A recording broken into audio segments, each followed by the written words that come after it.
Welcome to our episode on giving and accepting criticism in professional settings.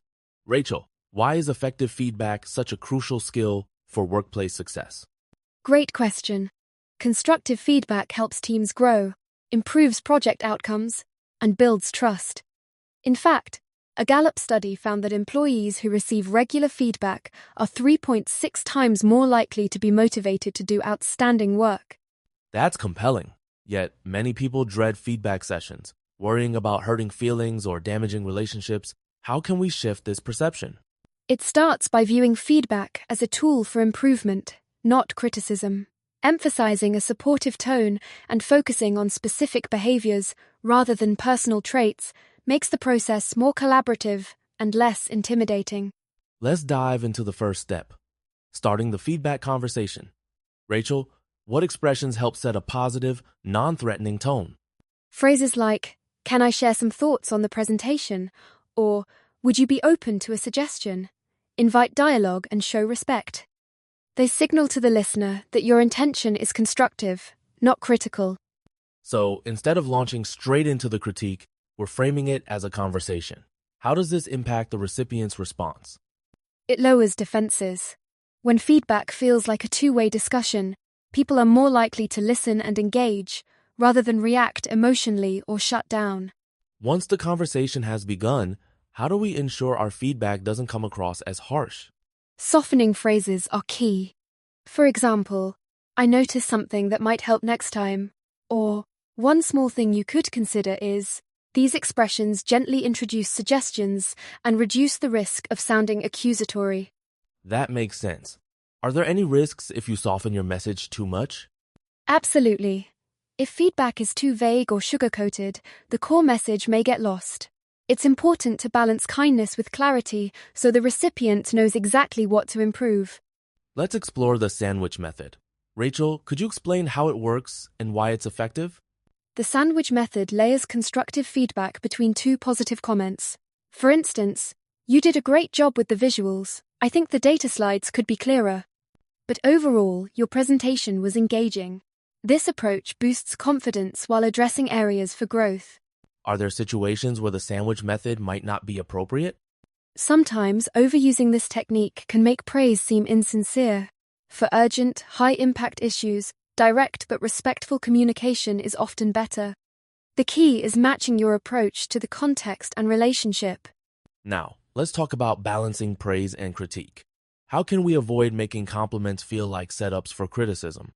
Instead of using "but," which can negate the praise tree, and, or pause before shifting topics. For example, "Your design was creative. One thing you might try next time is." This keeps feedback constructive without undermining earlier positive remarks. Does research support this approach?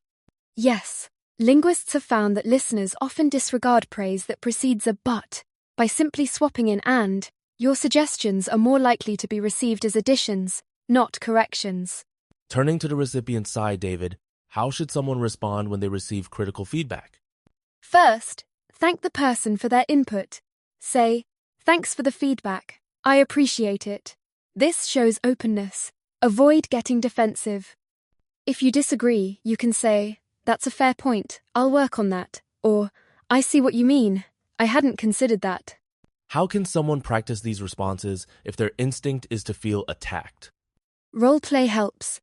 Try repeating appreciation phrases and pause before replying. Over time, it becomes easier to separate the feedback from your self-worth. Let's address emotional reactions.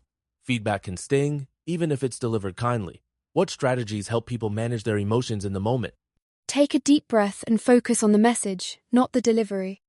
If you feel overwhelmed, it's okay to ask for a moment. "Could I take a little time to think about that?" This shows professionalism and prevents impulsive reactions. Are there cultural factors that influence how criticism is received? Absolutely. In some cultures, direct feedback is expected. In others, it's considered rude. Understanding cultural norms can help you adjust your approach and avoid misunderstandings. How does feedback work differently in group or team environments compared to one-on-one conversations?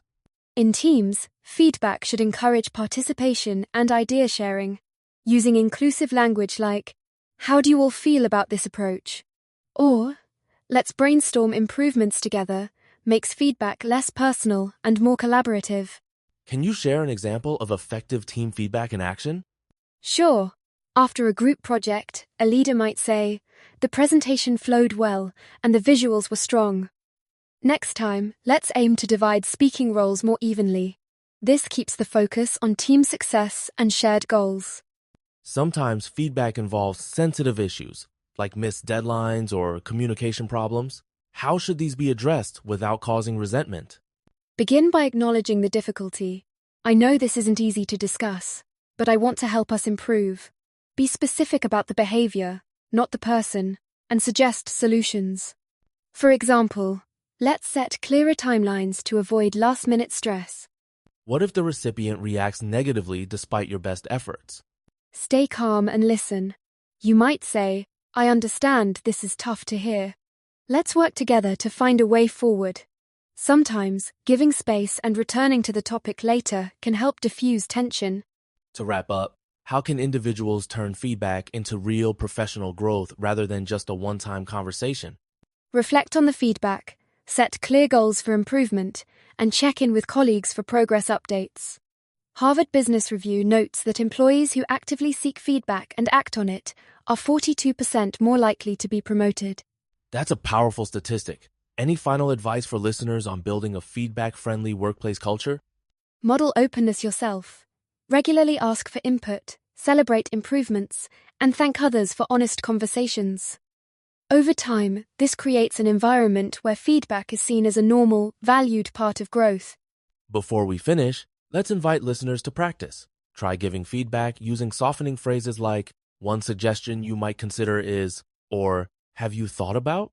And when you're on the receiving end, respond with appreciation. "Thanks for being honest, I'll take that on board."